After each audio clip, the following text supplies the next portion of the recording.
Alright, so some time ago I posted a little video featuring my testing protocol on Easy Studio to QC check my voltage boosters. And this is the update. So let me just walk back to the whole project. So why this even exists. So I'm making these voltage booster modules that take any input below 5 volt and boost it to 5 volt. And I received the panels like this, fully assembled. However, before I send them out to customers, I want to make sure that they are all working properly. So I've developed this test protocol that uses my lab programmable power supply and electronic load and the oscilloscope to measure the noise. And what it does is it applies a testing protocol that looks like this, formatted as I wanted it. So it's the protocol that I use for these boards is constant load with variable voltage. So I start at 4.35, then 4, 3.5, and 3, and 3 seconds for each voltage step. And so what this enables me to do is to ensure that the booster can sustain the load throughout the battery discharge. So that's a test that I want to make on every single unit. And so before, what I used to do is I developed this little designed this little pogo pin clamp where I would simply hook up the pogo pins to the instruments and then swap them out manually. So the test takes between 40 and 60 seconds, and so it's kind of semi-active work because you don't have to do anything during this time, but still at the end of each test I had to remove the booster and replace it. And that was fine for a little bit, but eventually as the scale increased for this product, I needed to do something better. And so what I did here is I repurposed my Snapmaker 3-in-1. That's an original Snapmaker printer from I got from the Kickstarter way back, probably in 18, 17, something like that. It's been a great printer, by the way. But now I have the rail core that does all the printing. However, the motion, the gantry remains very solid. It's using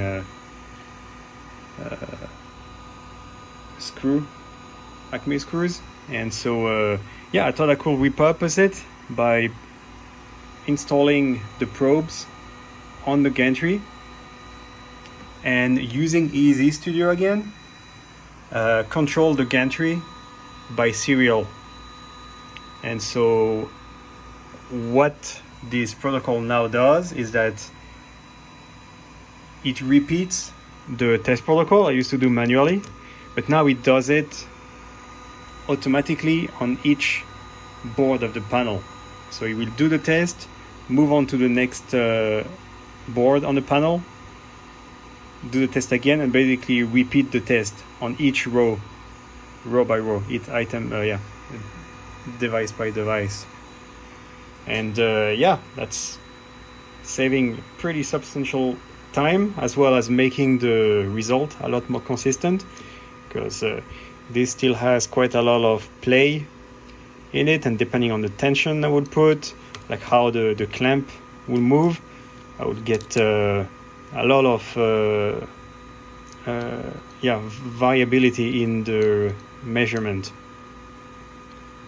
due to it. So yeah, this solves a lot of the issues, but most of the biggest issue is time here, because each protocol again takes from 40 to 60 seconds, and each of this panel has 88 boards, and I usually order by 5 or more. So if you do the math, that's up to 8 hours during which I'd be doing some very idle work while having to stop every minute to swap it out. Whereas here, I just let the whole panel rip, and the only intervention I would have to do is swap the panel every 1.5 hour to 2 hours. So that's a pretty sick improvement. I've been working on it for a little while, and I thought it'd be pretty cool to show you how this actually works. So here is the measuring loop, but let's get back to the setup first. So here I'm just gonna run it in debug so that we can see the flow.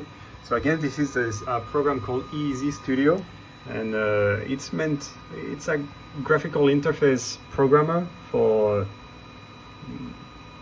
graphical interfaces. So it has LVGL, so you can make your GUIs for your embedded products, or the way I'm using it for is, since it has SCPI support,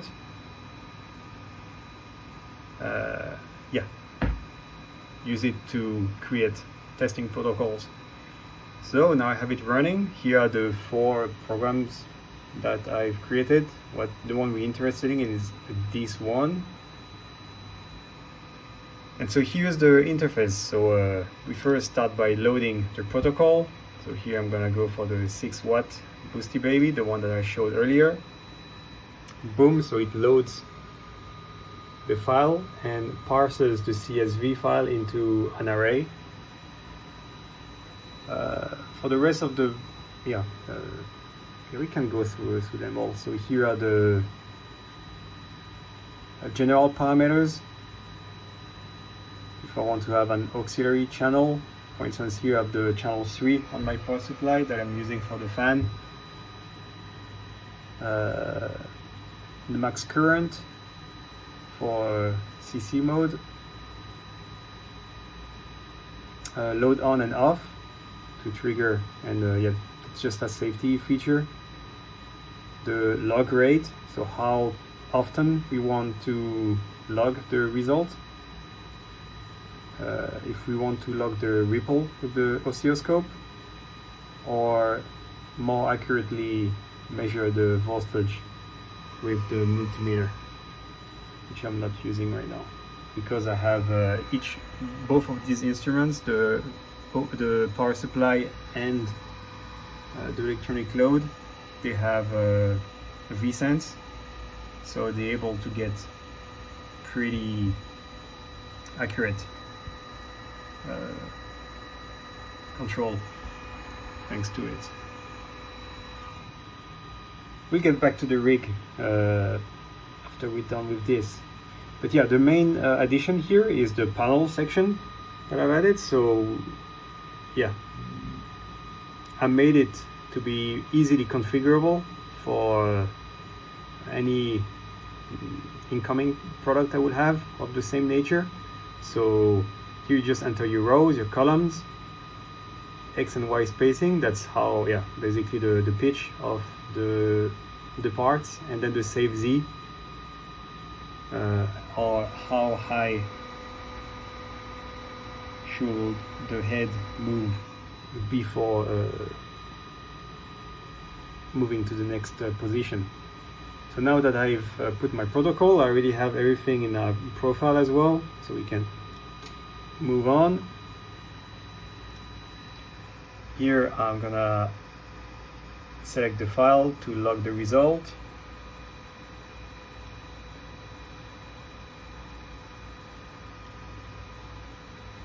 Yeah, I don't want to have this open because it's gonna cause conflicts. All right, sample start.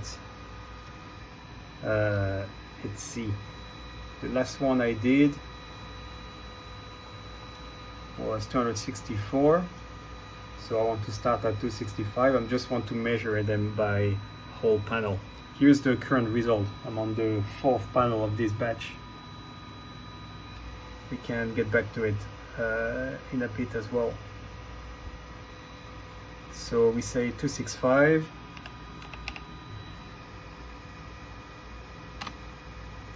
And we are ready to go. So I'm just gonna press start. And we can talk about how it actually functions as it runs the first test and keeps running for that matter.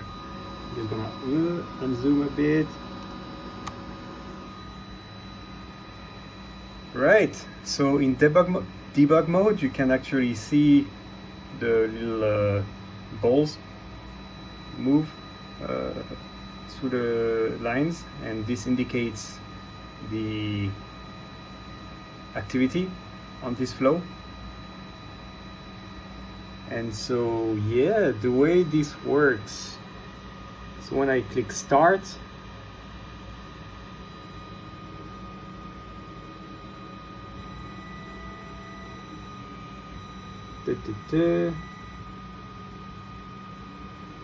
yeah, okay, we set up the running variable log rate. Okay, it's not interesting.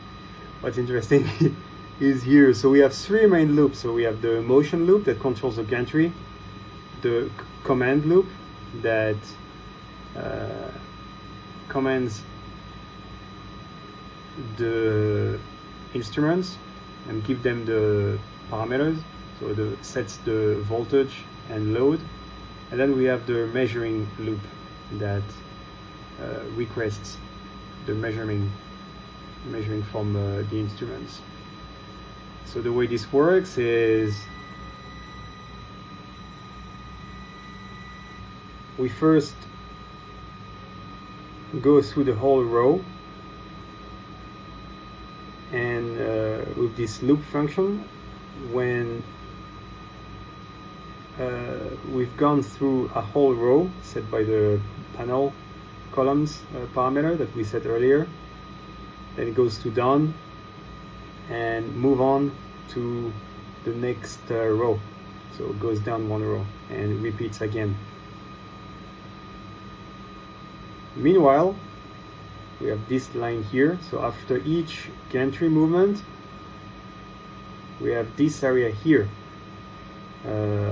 where we make sure that the pogo pin is actually touching, that the head is actually touching, and I actually do that by, at the end of each loop, I set the power supply to a low current output and turn off the load, so that way when the pogo connect, the electronic load will be able to read the voltage without loading the circuit. And with the low current set on the power supply, we avoid any risk of frying anything. So and yeah, and lastly, this enables us to confirm that the probe is properly docked onto the booster before we start the procedure. And from there, it's basically the same as it was before. So we set the parameters for the first line of the array, then we measure it for 3 seconds, and once this is done, we go back up to the next and repeat for the next line of the array or the test protocol. In the meantime, we have some data that is displayed here.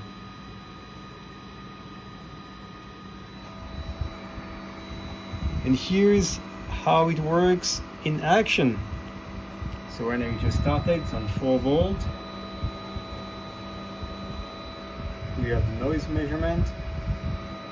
It just changed to 3.5 volt.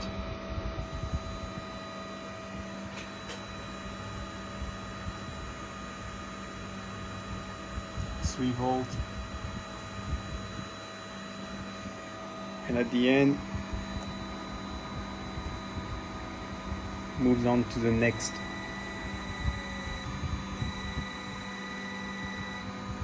There you go, and just repeats it for the whole panel. And what you get at the end, the result of that, is this beautiful sheet of data. So here you can see we have 5 data points per voltage.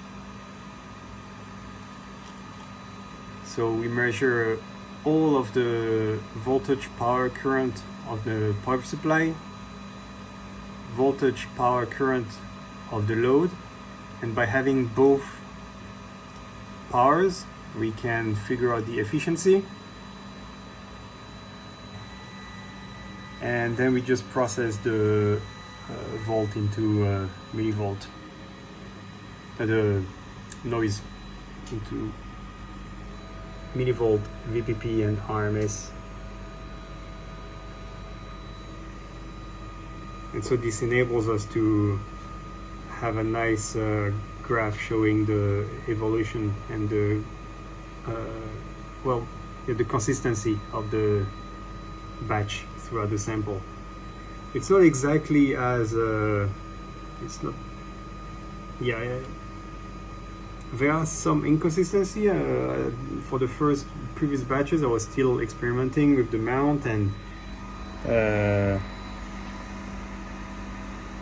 the process, but here it's pretty neat. Boom, we just finished, goes back to the start, and boom, one line down and repeats. But yeah, at least that gives us decent enough data to ensure that every single sample on this panel is working just fine. And another point here on that flow is this right here. So remember how we sample? Well, we check for voltage after the move to confirm that the probe is properly docked.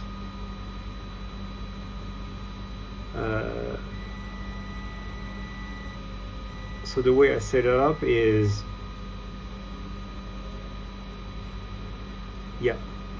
the voltage, the presence of voltage is tested 10 times with 1000 milliseconds interval, so it's 1 second interval, and if it still hasn't detected a voltage for 1 second, for 10 seconds after 10 measurement, then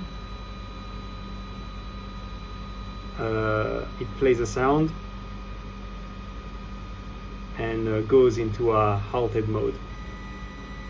This way I can mark the sample, check if there is any issue with the probe or the pogo pin that needs to be moved a bit. Could be also a pogo pin failure, but at least this can be checked live so that the issue we don't go through the whole panel with faulty measurement.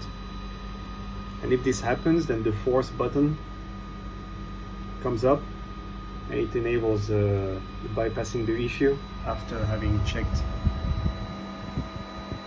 and corrected it. And yeah, so I've done now 3 panels through it. It's running pretty great. I'm sure there are some optimization that could be done.